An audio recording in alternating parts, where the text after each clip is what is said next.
Welcome to or welcome back to How to Change the World, the podcast that equips changemakers like you with the tools, insights, and inspiration to drive meaningful impact.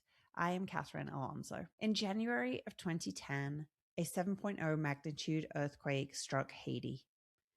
In less than a minute, more than 200,000 people were killed, homes collapsed, roads were destroyed, hospitals failed. Infrastructure that was already fragile disappeared almost instantly. The images that circulated around the world were devastating. Rubble, dust, grief, and loss on an unimaginable scale. It was a changing point for my guest today, Julie Colombino-Billingham. At the time, Julie was working for United Way in Florida, deeply committed to service, but far from imagining that Haiti would become central to her life's work. As she watched the devastation unfold, she felt a pull that she could not ignore. Not a vague sense of concern, but a clear calling that she needed to be there. That decision to follow that calling would change the course of her entire life. What Julie encountered challenged so many of the assumptions that she had about aid, recovery, and what it means to truly support a community after disaster. Alongside immense loss, she saw extraordinary resilience, skill, and hope, and began asking a different set of questions. What if recovery looked like opportunity? What if rebuilding centered dignity, agency, and long-term livelihoods? Those questions became the foundation of Deux Mains, a fair trade fashion brand founded by Julie that produces luxury leather handbags for international markets and school shoes for local children, while operating a solar-powered, fair trade verified factory in Haiti. Over the past decade, Deux Mains has evolved from earthquake recovery into a globally recognized brand, partnering with organizations like the United Nations, Kenneth Cole, Eileen Fisher, the Clinton Foundation, and Nordstrom. But at its core, this is not a story about fashion. It's a story about what happens when we listen closely to a place, a moment, and a calling, and allow it to reshape how we think about power, dignity, what real support looks like, and what we are capable of as change makers. Julie is also the author of the memoir From Loss to Legacy. I have it right here for those watching on video, which explores the revolutionary approach to disaster aid and business development that she designed in Haiti, and the personal journey that unfolded alongside it. In this conversation, we talk about job creation versus charity, values-led leadership, resilience, and what it takes to build something ethical and enduring inside systems that weren't designed for it. Julie is thoughtful, grounded, and so deeply human, and I think you are going to love this conversation as much as I did. Without further ado, here is my conversation with Julie Colombino-Billingham. Julie Colombino-Billingham, welcome to the podcast. Thanks for having me, Catherine. Thanks so much for being here. I'm so excited to have this conversation. Julie, tell me a little bit to start off about your personal story and your personal journey. I'm so curious what your path was originally into international aid work. Well, you probably wouldn't believe it, but I'm a professional dancer, ballet dancer, and I worked for a circus company. So I was dancing professionally for a cirque and doing aerial chiffon dancing. And then I'm a trained disaster responder. So I would deploy to different disasters and then put glitter lipstick on the next weekend.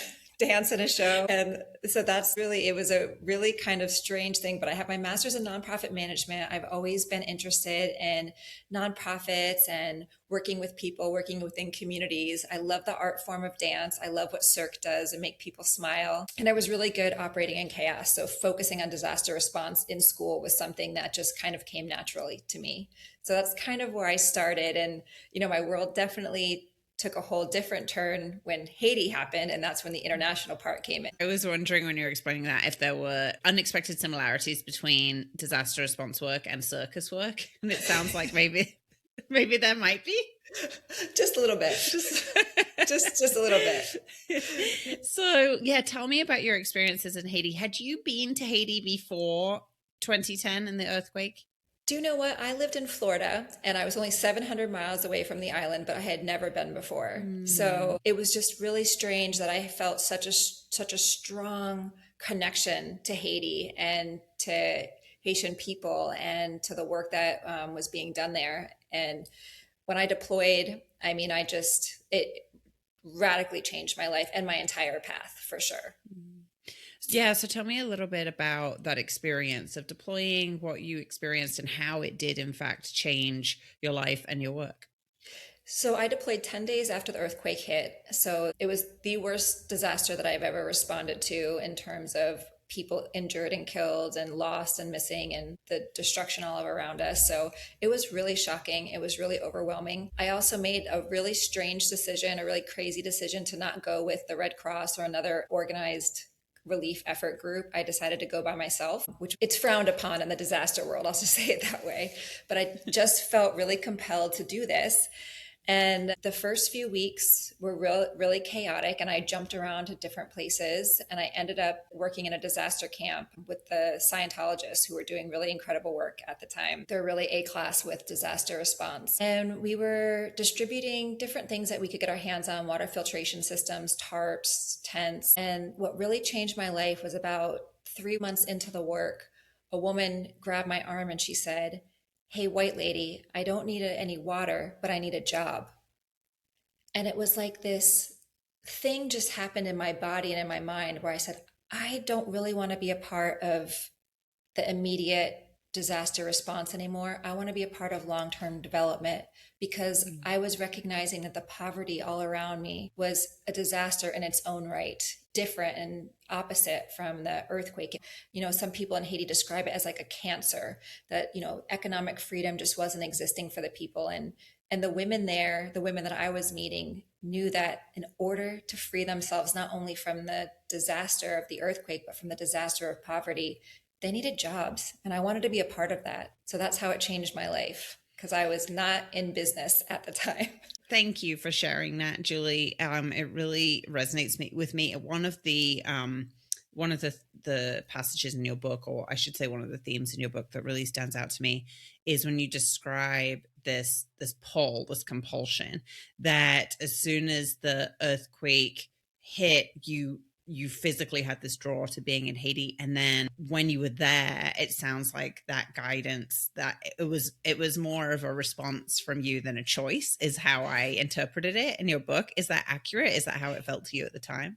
Definitely. It did not feel like there was a choice. Like, this was happening and I was going to go, I was going to stay, and I was going to do whatever it took to be a part of this rebuilding. And I didn't know what it would look like. And it's taken many forms over the last 16 years. But the mission has always been the same, no matter if we are working as a nonprofit, which we are doing in the early days, to now our for-profit business. It is the economic freedom for Haitian people through incredible craftsmanship. And that is a solution that I have seen work in every single person that's come through the door every single time. Jobs solve poverty. So talk me through that moment where you had that interaction to actually starting Deux Mains, and what the beginning of that journey looked like.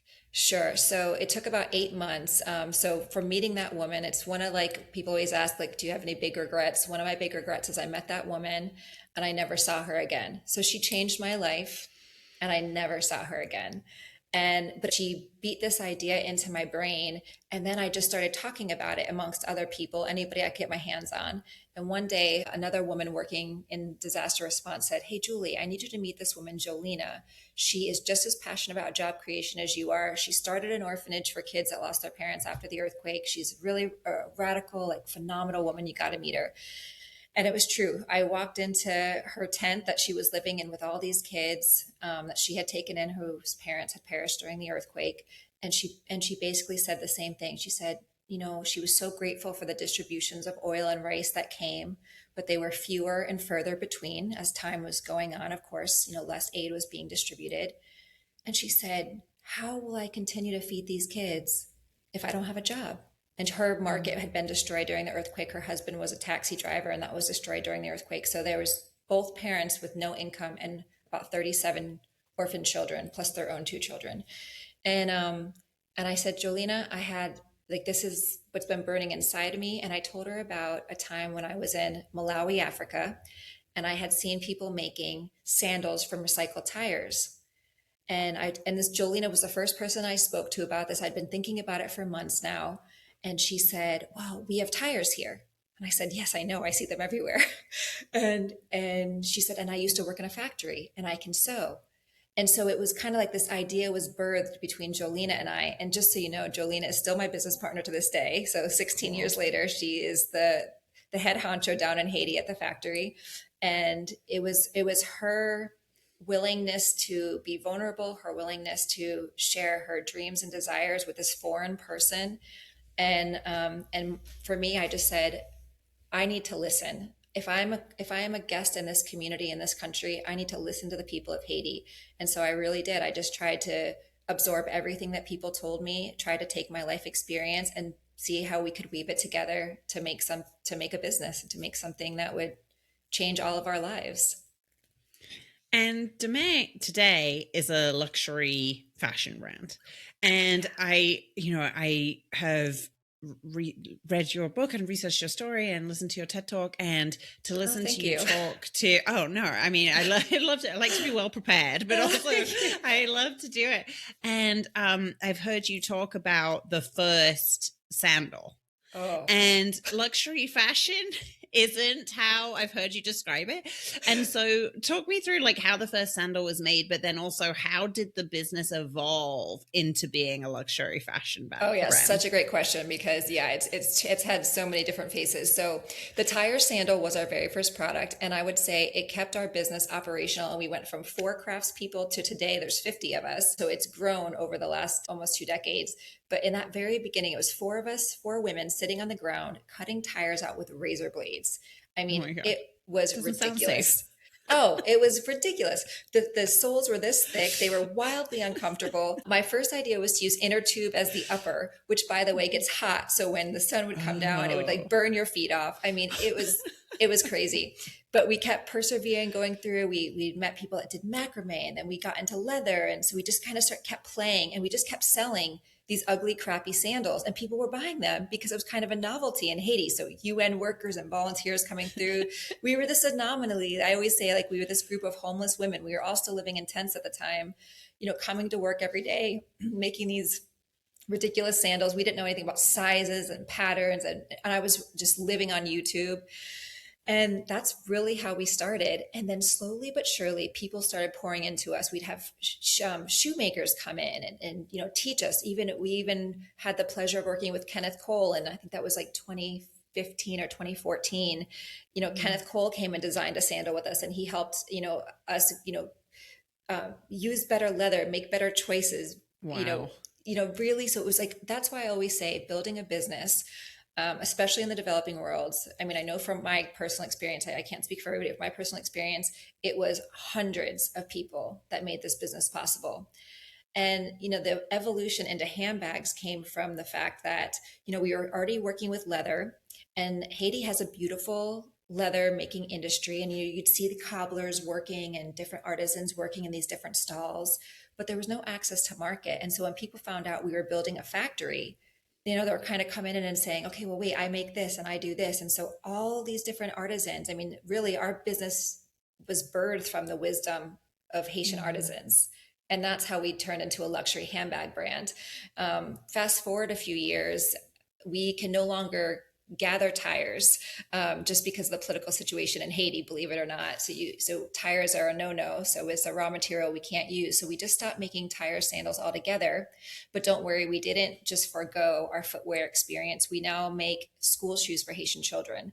So that's a business that we don't talk about a lot because it's not for export, but we make thousands and thousands of pairs of locally made leather school shoes for Haitian children, and work with different missions, NGOs, churches, schools to try to get brand new school shoes on Haitian children's feet, because that's what they deserve, is a pair of school shoes made just for them. So that's part of our business. And then the other part is this leather, we love to call it luxury, chic, unique handbag business that, I mean, today we're selling in Nordstrom's, if you can believe. So cool. This little tiny company that was, sitting on the floor, couldn't even afford chairs 16 years ago, is now selling at Nordstrom's. It's quite a miraculous story, and it is all due to the Haitian team that just is so passionate about their art form and so creative and so hardworking. And so it's such an honor for me to get to work with them. Well, and I should say now, so people can look up your brand if they're not familiar. Deux Mains is French for two hands. Is that right? That's right. Yes. Okay, good. Deux Mains. So that I'm somebody who I can, if a word is unfamiliar to me, I need to know how it's spelled. So for anybody Yes. that is listening that is like that, that is how they can look you up. And okay, so here's my question, Julie, because I think that's so fascinating. And you are somebody that has founded and grown this phenomenal fashion brand with, tell me if I'm wrong, but with no background in fashion. Correct. And so how on earth did how luxury fashion to boot? So how on earth did you navigate that? And is there a distinction in your mind between Deux Mains and the values that you operate on and how people may think of more traditional luxury fashion brands? That's, oh man, you asked such good questions, Catherine. So I'll start by saying, how we determine luxuries, we call it quiet luxury, right? Like we're this Okay. this brand that's fair trade verified. So not only are our products fair trade, but our factories fair trade. So to us, I think luxury is coming up with a new term because people want to know how their things are made, where they're made. Are the makers making a living wage? Are you using materials responsibly and not hurting the environment? These are things that people are talking about. And so luxury may no longer look like a $3,000 handbag, but it may look like a $200 handbag that was made with intention and dignity and by people in a fair trade factory. And so that's what we're trying to almost like revolutionize this idea of what luxury can be. And also, because the brand is still so small and still so unknown, it's like this secret, this like the best kept secret of luxury. And I think that it's exciting for people because Haiti's exotic. So your handbag wasn't made in China. Not that there's anything wrong with that, but it wasn't mass made in some place where handbags are typically from. But it was crafted in Haiti. I mean, I just think that's so exotic. And so that's kind of how we've tried to spin this idea of luxury and what it means to us. And now I forgot the other part of your question. I'm sorry. The other part was like, how have you figured out how to run a fashion company? Oh, great question. I'm still figuring that out. I'm still figuring that out. And it really is. It's these different people that come into our lives, and it's every single meeting, every single experience. People willing to show me the ropes, people willing to talk us through like, hey, and you have to be honest, like that bag is ugly. That's not going to sell. That's this, that's that. And for us, I'll go back and study trends like, okay, well, a thicker strap is in, or a like a drab silhouette, not a structured silhouette. So I'll kind of talk to my team about that, and then my team will say, okay, these are the leathers that we have. This was something I was inspired by. This is very Haitian, and we kind of come together. And that's really, again, it was just this unique look came from many minds coming together. So there's not one designer on the team. There's several. I love that. I love that so much. I'm sure you must have learned a lot from making mistakes and doing things wrong, because I know in building my own business, I have. Is there one that stands out in your mind? Oh my, one of the greatest mistakes I made was not bringing in a professional pattern maker right from the onset. So we would play with patterns, and we would YouTube, and we would try our best. But the day that we got a professional pattern maker to come into Haiti and teach us, our very first product that they taught was a wallet. Not only did we make it like 3,000 times faster, but with about 3,000 less mistakes. And so it was just like, and everybody was like, why haven't you done this sooner? And I was like, I'm sorry, I didn't know, like, so as important as a designer is, the pattern maker is really the linchpin to making everything between the artisan and the designer like hold together. So, and I'm not a pattern maker. So in most fashion brands, you'll find that the founder has a fashion background and worked in handbags for 30 years. That is not my story. So we have to bring in outside experts and rely on their talent to help grow ours. Well, and I think what you're tapping into there, Julie, is anytime you're building something new, whether it's a business or a nonprofit, or and even sort of a campaign effort to change something, respond to a problem, or provide aid, or provide a service, whatever it might be, I have found that there's this balance between when you DIY it and when you just like figure it out. And I think that there is true value in the DIY approach. It often breeds creativity. Some of the best decisions I made in my own businesses have been because I didn't know what I didn't know. And then there's this other time when you need you need an expert, and it is worth the investment of time and resources to have somebody to tell you. And I don't know that I have any theories as to the formula, when you need an expert versus when you need to DIY it. Do you have any ideas about that? I think it's a delicate balance, but I really agree with what you just said. And it's really smart. It's a really smart way to look at it, because if we hadn't, yeah, you're right. Like the weaving, for example, the weaving that we do in our designs comes from the palm fronds of baskets. So if you've ever seen Haitian women wear the big, beautiful baskets on their head carried full of goods, that's palm fronds that are woven. And when we learned that, we brought that back into the factory and we learned how to do it ourselves, with leather. And so it's like, if we hadn't, like gone out and tried things ourselves, we might have missed that. And that's part of like the beauty of Haiti. And so I feel like anytime someone's wearing a Deux Mains bag, it's like, oh, there's that little weave. Now I know there's a lot of weaving going on in the world now, but that weave is a palm frond weave from Haiti. And I think that that's really special. And so combining that knowledge now with professional pattern makers. So I do think it's a delicate balance, but like you said, I think it's important that you give it a good go before you default to the experts. I think that's what it is, because the thing that I resonated with, or the theme that I resonated with in your story with your pattern maker, is you had tried and failed first. And so oftentimes when I have hired an expert to help me do something, I have tried and failed already. And that's an important part of the process, I think, because it humbles you to what the expert is bringing to the table. And I'm so humble. I've made so many mistakes. Hard-earned humility. Humility is often deeply earned. So before we wander too far from what you had mentioned about May and the focus on ethical and sustainable fashion, and so I think that oftentimes these things can be framed as a trade-off, that you have to sort of almost pick ethical, sustainable fashion or fast fashion. And it's considered as this trade-off that ethical, sustainable fashion is more expensive, less scalable, harder to grow. What, in your experience with building Deux Mains, has your experience been of that idea, and how have you kind of misproved that assumption?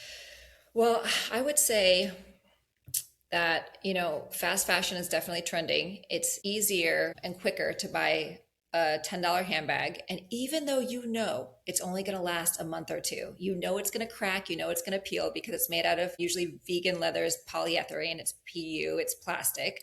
It's going to scratch, it's going to peel. Sometimes it's easier just to pick those up and buy 5 a year.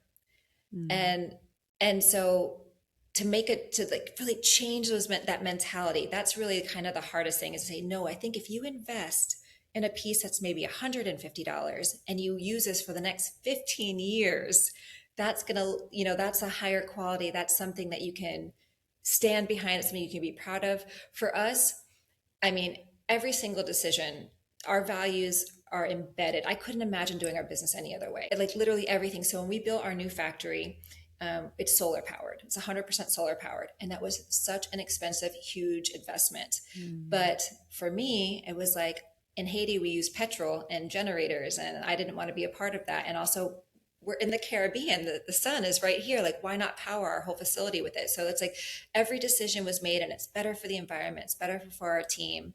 In the long run, it's cheaper to not have to buy gasoline. So I don't know. For me, it's not really a choice. It's just who we are and why our business exists.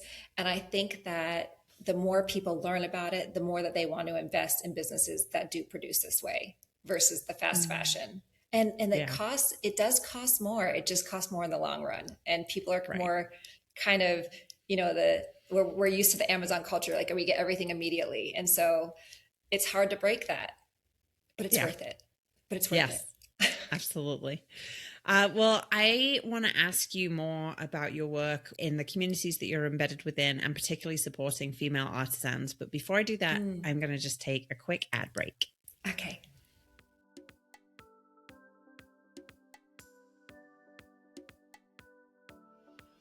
Are you ready to reach more people and make more change? I thought so. That's why at Javelina, we have rebuilt our website from the ground up.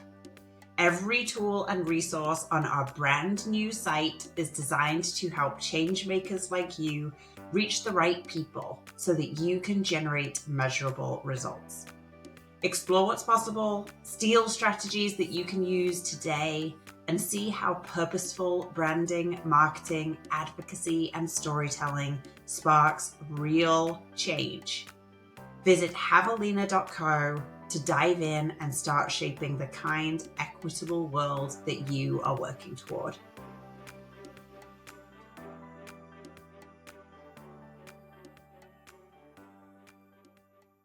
Okay, Julie. So tell me a little bit more about your work at Deux Mains and how you specifically empower female artisans and transform the communities that you work within.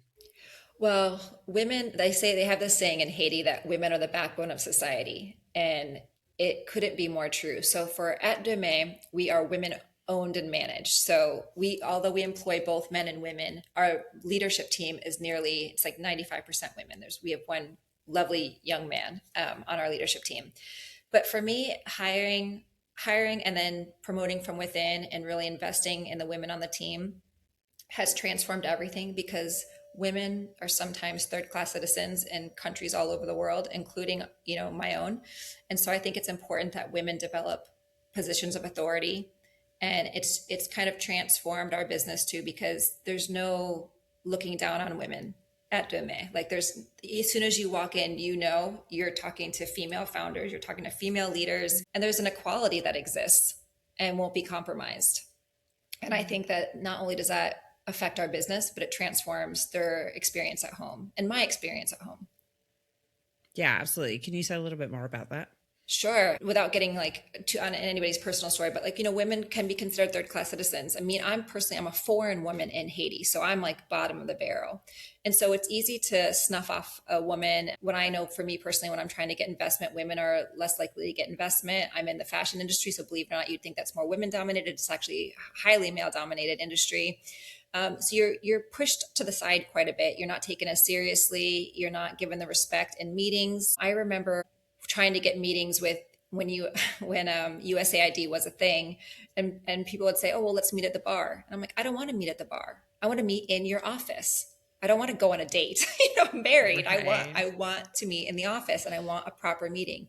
But these are the experiences of women, I think, globally. And so standing your own ground, and so our little catacomb, our little business, where that's not an experience, you kind of grow your own power. And you're given that extra courage for when you go out into the world, and we are treated this way. And so I would hope that we instill in the women on our team, and I continually try to remind myself that this is going to be a battle forever, because it's a battle that has faced women historically. But if we continue to rise up, we continue to support each other, and we grow our backbones, even stronger in our business, in our house, in our home, in our community, then we can tackle things with greater courage and conviction when we're out in the world. Yeah. Julie, I want to ask you about partnerships. This is something I've been thinking about a lot recently in terms of the volume and the severity of the challenges that we face in the United States, certainly, but around the world. And at the same time, I think that there is more possibility and potential for cross-sector collaborations and partnerships between different kinds of organizations than has existed in the past because of a lot of different things, shifting trust dynamics, and even things like technology and AI that just make collaboration easier. And at Deux Mains, you've partnered with major institutions. You mentioned Nordstrom, you've partnered with the United Nations. So I'm curious what you have learned about productive partnerships and what is required for different kinds of organizations, big, small, public, private, to be able to collaborate and partner with good outcomes. Oh, that's another great question. So what I've learned is that everybody has a system and a way of working. We have our own system at Deux Mains. Everybody has one. And the best partnerships work when we're willing to almost again, go back to that word, humble ourselves and fit within the structure that works best for the partner. So let me speak about Nordstrom's, because that's the most recent and been one of the most impactful that we've had this past year. So in the fair trade world, Deux Mains is one of the most luxurious, high-end, higher-priced products. But at Nordstrom's, we're one of the more artisan, handmade, lower priced items. And so we had to change our language, our product descriptions. We had to change our photos. After 3 months of working with them, we're like, okay, certain things are happening. Why is this happening? What is this? Da, da, da.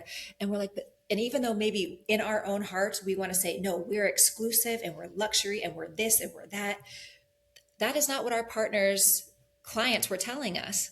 They were saying, we wanted to know that this is handmade. We wanted to know there was a story behind it. We wanted to know that you use overrun leathers so that my brown might look a little different than the brown that's in this image. Like, these are things that are important to the Nordstrom customer. So we had to humble ourselves. We had to go back to the drawing board and change our product descriptions and be willing to work with them in a way that moves the needle, because everybody wants, at the end of the day, your clients and your customers to be happy. And the only way they are is if you are fully transparent in the way that they receive information.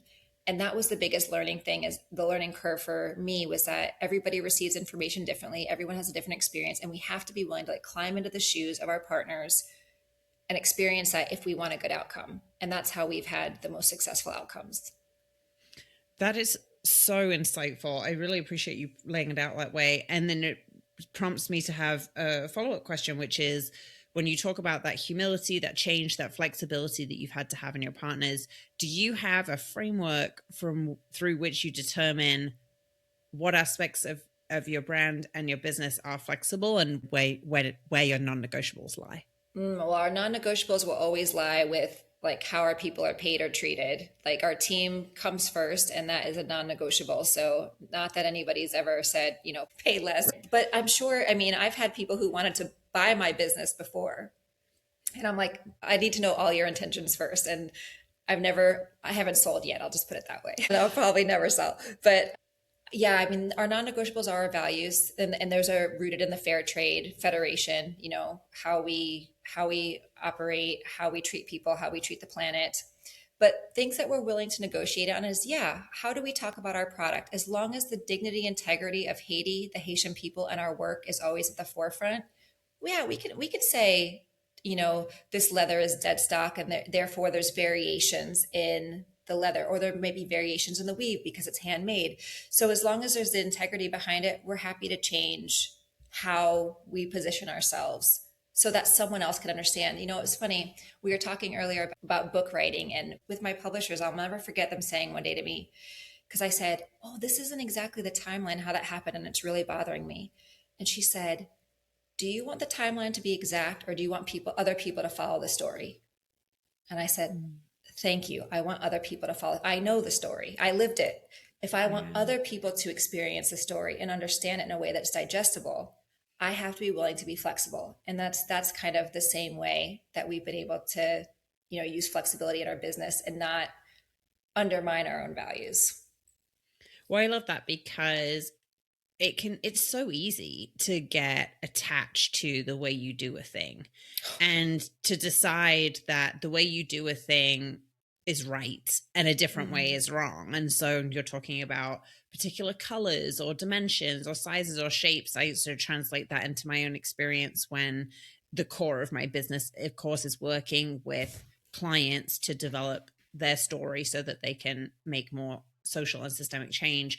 And so we have our processes at Javelina that we use and we swear by. And I think we are sometimes a little guilty of thinking that our way is the right way. And I really take something from your experience and from your perspective of that humility and thinking, you know what, the way we do it might be the right way in one context, but you change the context, and then it actually is an invitation to maybe change the way you do it. And so this is a little light bulb moment for me. So thank you. Oh, thanks. My pleasure. And so back to this idea of story. Okay, so you have now told your story in two forms, through a company and through a memoir. Your book came out at the end of last year. What is the biggest lesson, Julie, that you've taken from each of those experiences? Oh gosh. So the biggest experience from writing the memoir? Yeah. Yes. Writing it and putting it out into the world. Yeah. The biggest thing that I've done a lot of healing through that process. So I'm really grateful. And I always think, everybody should write a memoir. Like, I didn't start out with that. That was supposed to be a textbook because of all the mistakes I was making. I thought, I'm going to document all the mistakes I'm making. I was going to business school at the time. I thought, I will publish a textbook and tell everybody what not to do when starting a business in the developing world. And maybe they can, jump a few steps and not make all the mistakes that I made. And then as time went on and I started talking to my colleagues and conversations became interviews and I started writing down their stories, and I was getting older and, I got married and I had a life and I was a woman and I had all these things happening. And I thought, okay. And then I just started putting them down too. And my publishers were like, this is a memoir, this is not a textbook. And so it kind of changed everything. And it allowed me to heal a lot from some of the things that happen to everybody in life. Nobody gets out unscarred. And sometimes writing it down and talking it through and letting other people read it and then crying with them when they read it, it's healing. Yeah. Yeah. And has been building your company been healing in a different way? Oh yeah. I mean, it's given me my life. I always say, like, I feel most alive when I'm working, particularly in Haiti, like when we're in the factory and we're like really like designing a new collection or doing a photo shoot or like something big is going on. I feel most alive and I feel so grateful to get to be a part of it that I don't know what I would do without it. I've been so lucky in my life to have so many different sorts of jobs and different kinds of jobs, but working for Deux Mains for the last 16 years has been the biggest gift for sure. So Julie, looking back, I am so curious what you wish someone had told you before you started, and not necessarily about Haiti or even disaster relief or fashion, but about change leadership. In the terms of change leadership, I wish somebody had told me to get a mentor sooner, because entrepreneurship is lonely. It's kind of a crazy spinning thing that you put yourself into. And I think that having somebody to deflect with and to talk things through with changes everything, and can open your perspective and your mind to new things. How did you find your mentors? Oh gosh. In Haiti, actually. Yeah. And was it something you set out to do, or was it kind of a natural? Yeah, people you met became mentors. Yeah. Yeah. Yeah, it's a question I get a lot. And I think some people will come to me and say, will you be my mentor? And I'm like, well, sure, but it doesn't really work that way in my experience. What happens is you connect with somebody and you have some conversations, and the things they say or the decisions they make are inspiring to you, and then they just become a mentor. It's true. It's less formal, I think. Yeah, I don't know that it's necessarily very helpful advice for people, but that's why I was curious where your mentors came from. But it sounds like it was quite an organic experience. Very organic. Yeah. Well, Julie, this has been such an incredible conversation. I'm so grateful for your time and for your insights, but also for your work in Haiti and just sharing your own experiences. I am truly inspired, and I know that others will be too. Before we wrap up, I do have quick speed round questions for you. The first one is, what is a great book that has inspired your change making? The Soul of Money by Lynn Twist. So Lynn Twist talks about the power of $1, and she was a fundraiser. And my favorite part of the book is when she talks about a woman who she was giving a speech talking about her work to end hunger. And she had 3 crinkled dollars in her pocket, and it was her last $3. And she said the intention behind those $3 meant more than a check she'd received yesterday for $100,000 from a grocery store that was doing a PR campaign because they'd just done something bad and they were, trying to get some positive press. And it was the intention behind the dollars. That's what changes everything. How we spend our money, the power, the privilege it is to have money, how we invest it. It changes everything. And so her book just really lines that out for me. As a matter of fact, the last chapter of my book is called The Soul of Money, and it's in honor of Lynn Twist because it changed my life so much. It changed my worldview. Oh, wow. I'm definitely going to check that one out. Yeah, it's a good one. Julie, who is one change maker that has inspired you? Nelson Mandela. I love that answer. What is a daily habit that keeps you grounded? I do Pilates. And I can't say I do it every day, but I try to do it. I try to do it every day. Even if it's just 10 minutes, I have got this little tiny plastic roller machine. And even it's just 10 minutes, it reminds me that I am a person who needs to, take a breath, exercise, and do little things for myself before I get into my crazy day. Great one. If you had to describe change making in one word, what would it be? Power. And Julie, the last thing I want to ask you is how people can participate in your work and how listeners can best connect with you. Oh, thank you for asking. So, of course, for me, anytime somebody buys a Deux Mains piece, they're changing the world. They're changing the life of an artisan. They're changing their own life. They're carrying something with dignity. So I always say, if you have a special birthday present to buy or Valentine's Day, whatever it is that you have, if you make a choice to buy from a fair trade company or particularly Deux Mains, I mean, you're voting with your dollars, and there's nothing more powerful than making a purchase that supports good work around the world versus hurts the world and hurts other people. And I am going to highly recommend that folks read your book, From Lost to Legacy, available now. I really have loved reading it myself, and I highly, highly recommend people listen. And how can they best connect with you, Julie? We're not a big company, so if you email info@deuxmains.com, it's usually me answering, or julie@deuxmains.com, or on Instagram at Julie Colombino, or if you Instagram at Deux Mains. I mean, I'm always going to be watching what's happening. So you can always connect. And I always want to hear from people, learn about their experiences, and would love just to connect. So feel free to reach out, anyone. Well, Julie, thank you so very much for this conversation. Oh, it was absolutely my pleasure. Thank you. Wow. I loved my conversation with Julie so much.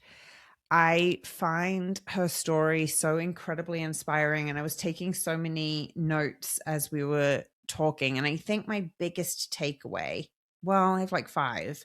Okay, some of my biggest takeaways from the conversation is one, this idea of redefining luxury. Deux Mains is described as a luxury fashion brand. And when I asked her, how do you reconcile that word luxury with some of the assumptions that people may have about luxury fashion and how that might not vibe with what you're up to at Deux Mains?